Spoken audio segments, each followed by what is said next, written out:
pas de motion de censure. On va écouter à présent les écologistes. Cyrielle Châtelain, leur patronne, est à la tribune. Monsieur le Premier ministre, vous avez déjà réussi une chose, c'est que c'est sans doute la déclaration de politique générale la plus attendue depuis 2022. Et vous avez dit avoir fait un discours inhabituel. Permettez-moi de faire une réponse qui le sera tout autant, c'est-à-dire de ne pas m'en tenir à ce que j'avais écrit, mais de vous répondre directement. Peut-être déjà, pour commencer, dire que la première réaction, en vous entendant parler d'innovation démocratique lorsque le Parlement vote et qu'il est respecté, eh bien, je me dis combien nous étions-nous habitués à avoir une démocratie malmenée quand le simple respect du vote est devenu une innovation démocratique.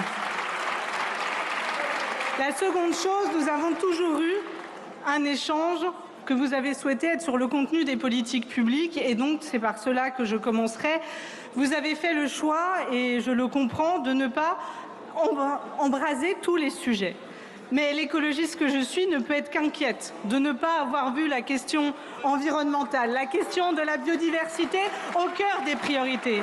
Si, Monsieur le Premier ministre, vous savez combien cela impacte au quotidien, les vagues de chaleur et les morts que cela entraîne, les inondations qu'ont subies nombre de nos concitoyens. Aujourd'hui, ne pas agir de manière ferme contre le réchauffement climatique, c'est laisser laisser prospérer ces calamités environnementales. Et donc oui, cela est un regret. La deuxième chose, c'est, je veux dire mon inquiétude, car il y a aussi tout ce que vous n'avez pas dit pour ne pas froisser, et notamment des partenaires qui sont peu fiables.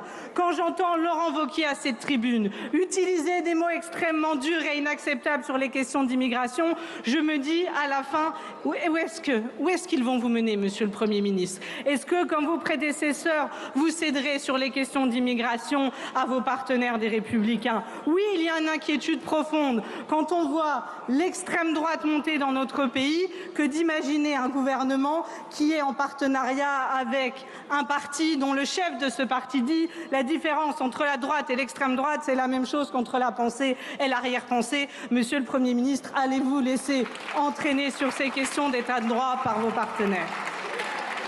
Enfin, vous l'avez dit, l'Assemblée demandait plusieurs choses. Pour les écologistes, il y avait le sujet environnemental, nous n'aurons pas une réponse. Puis il y avait les questions de justice sociale.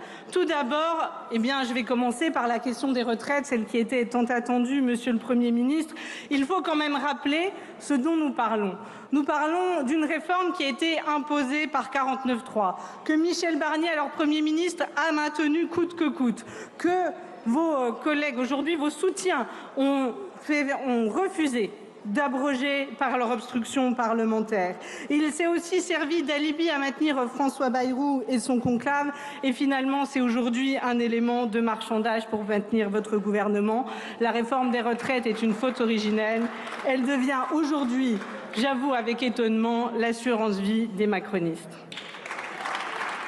Alors je vais être extrêmement claire, si notre Assemblée peut voter, nous voterons la suspension des retraites. Car oui, il vaut mieux l'empêcher de se dérouler pendant 1 an et demi que de ne pas l'empêcher du tout. Et ce vote peut être une première étape vers l'abrogation, puisque oui, il y aura quelque chose à dire pendant la présidentielle, c'est que si nous ne voulons pas qu'au 1er janvier 2028, cette réforme elle reprenne, si nous voulons un vote qui l'abroge, si nous voulons un vote qui la suspend réellement, ça sera un président de gauche et écologiste qui le fera. Mais je ne peux que constater qu'une partie des méfaits de la réforme a déjà été appliquée. Depuis 15 jours, l'âge de départ a été porté à 62 ans et 9 mois, la durée d'annuité, donc de cotisation, à 170 trimestres, et que, à l'inverse, le vote que nous aurons ne la suspendra que pour 1 an et demi, et que s'il n'y a pas de nouveau vote après les présidentielles, elle reprendra son cours extrêmement néfaste. Donc ça, c'est une première chose pour nous. C'est une suspension, mais une petite suspension. Voilà. Sur une réforme qui n'avait pas de socle politique, c'est insuffisant. La deuxième chose, c'est l'obstination que vous avez sur la question des ultra-riches. J'entendais, là encore, vos partenaires parler de justice. Mais où est la justice Quand aujourd'hui nous avons des dynasties qui font des profits outrageux et qui les soustraient à l'impôt. Je parle des familles Arnaud, des Hermès, des Wertmeyer, des Bettencourt et des Saadé, dont le patrimoine boursier a progressé de 400% en 6 ans. 400%, pendant que les gens n'arrivent pas à vivre de leur salaire. Les voilà qui s'engraissent et voilà un projet de budget bien faible sur cette question-là. Et oui, cela me tient aux tripes parce que, monsieur le Premier ministre, vous avez dit respecter cette Assemblée. Eh bien, dans cette Assemblée, la taxe Zuckman, elle a été votée. Grâce à mes collègues Clémentine Autain et Eva Sas. La taxe Zuckman qui pouvait ramener 20 milliards d'euros, remettre un peu de justice et d'équilibre, refaire contribuer au pot commun les ultra-riches, eh bien, celle-ci n'est pas dans le budget. À la place, nous avons une taxe sur les holdings financières pleines de trous qui ne permettra pas de taxer 95% de ce patrimoine des ultra-riches. Alors vous allez continuer à, sans aucun doute, la politique de l'offre qui coûte bien cher, des milliards d'euros distribués aux entreprises sans aucune contrepartie, qui vont dans les profits et non dans les emplois. Moi, je veux prendre 2 exemples pour vous expliquer que cette politique de l'offre, qui aujourd'hui a dilapidé de l'argent, qui a été menée depuis notamment 2017, qui a été défendue coûte que coûte par le président de la République, n'a rien amené. Premier exemple, Sanofi. 1 milliard d'euros de crédit d'impôt recherche en 10 ans et il a supprimé 3 500 emplois dans la recherche. Carrefour a bénéficié d'un allègement de cotisation d'1,5 milliard d'euros et dans le même temps, ses effectifs en France sont passés de 112 000 à 75 000 salariés. Voilà, beaucoup d'argent dépensé et bien peu d'emplois créés. Aujourd'hui, cette politique-là, vous allez la continuer. Elle a creusé des déficits et c'est les Français qui vont payer. Et ce que vous n'avez pas dit dans votre discours de politique générale, c'est ce qu'il y a aujourd'hui dans les projets de budget que vous avez présentés. C'est par exemple le gel des prestations sociales, notamment des pensions de retraite. C'est la sous-indexation des retraites de 0,4 points par rapport à l'inflation jusqu'en 2030. 2030, bien après la suspension de la réforme des retraites. Limiter la durée des prescriptions initiales d'arrêt maladie, l'augmentation des franchises médicales. Car ce que vous ne dites pas, monsieur le Premier ministre, et si vous êtes prêt à discuter de tout, vous avez quand même réaffirmé une trajectoire extrêmement claire, celle de l'austérité. Que vous cachez derrière maîtrise des dépenses publiques, le refus d'augmenter les impôts pour les plus riches, et que vous parlez de la fameuse réforme de l'État, ça veut dire de nouveau enlever des professeurs et des médecins. Voilà la réalité derrière votre novlangue macroniste. Enfin, monsieur le Premier ministre, il y a les questions de fond et il y a les questions démocratiques. Nous avons eu au sein du groupe écologiste et social des débats. Il n'y avait pas de vote évident sur la question de la censure.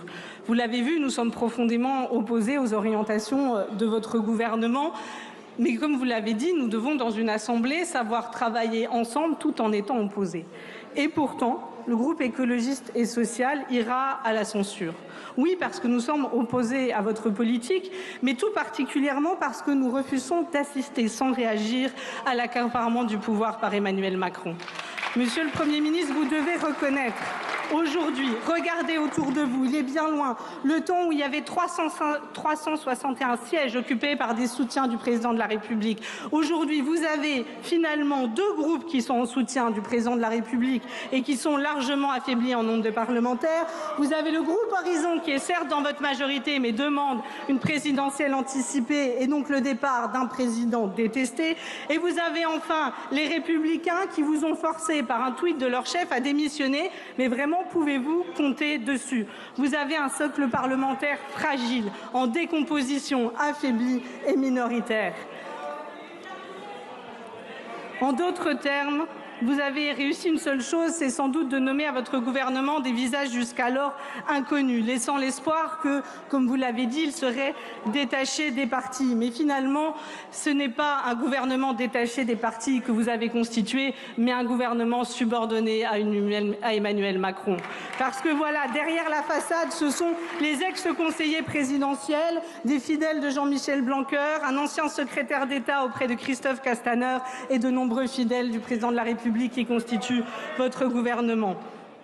Alors voilà, Non, nous refusons cette mascarade qui consiste à dire qu'on a tout changé pour rien changer, car cela a un prix qui est élevé. C'est celui de l'affaiblissement du fondement le plus précieux de notre République, la confiance des citoyens envers celles et ceux qu'ils les ont élus pour les représenter. Cette confiance, vous le sentez, elle s'affaiblit. Elle est en train presque de disparaître, parce qu'à force, il y a les mots et il y a les actes. Et sur cette question de confiance, alors certes, vous n'étiez pas Premier ministre, mais il y a des précédents avant vous. Je n'ai plus le temps d'y revenir. La dernière chose que je voudrais dire, puisque quand on suit passé note, forcément le temps court, c'est vous êtes gaulliste. Eh bien voilà, vous m'avez cité le discours de Bayeux, je suis donc allée le lire, Monsieur le Premier ministre. Il y avait cette phrase du général de Gaulle. Le trouble dans l'État a pour conséquence inéluctable la désaffection des citoyens à l'égard des institutions. Il suffit alors d'une occasion pour faire apparaître la menace de la dictature. Nous n'en sommes pas là, mais aujourd'hui, le trouble de l'État, c'est vous. C'est le refus d'Emmanuel Macron de lâcher les rênes d'un pouvoir. C'est l'imposition de la volonté d'une minorité à la majorité du peuple français. Et à un moment où nous faisons face à une internationale réactionnaire, nous ne pouvons pas accepter, même sous des formes mondaines, même avec un discours bien posé, un accaparement du pouvoir. C'est la décision du peuple qui doit toujours primer. Merci beaucoup, Madame la Présidente Châtelain. Voilà pour Cyrielle Châtelain, présidente du groupe écologiste et social, qui a réaffirmé que son groupe se dirigeait vers la censure. Je vous rappelle que nous suivons ensemble sur LCP la déclaration de politique générale de Sébastien Lecornu. Le Premier ministre s'est exprimé 30 minutes environ. C'est à présent au groupe parlementaire de lui répondre.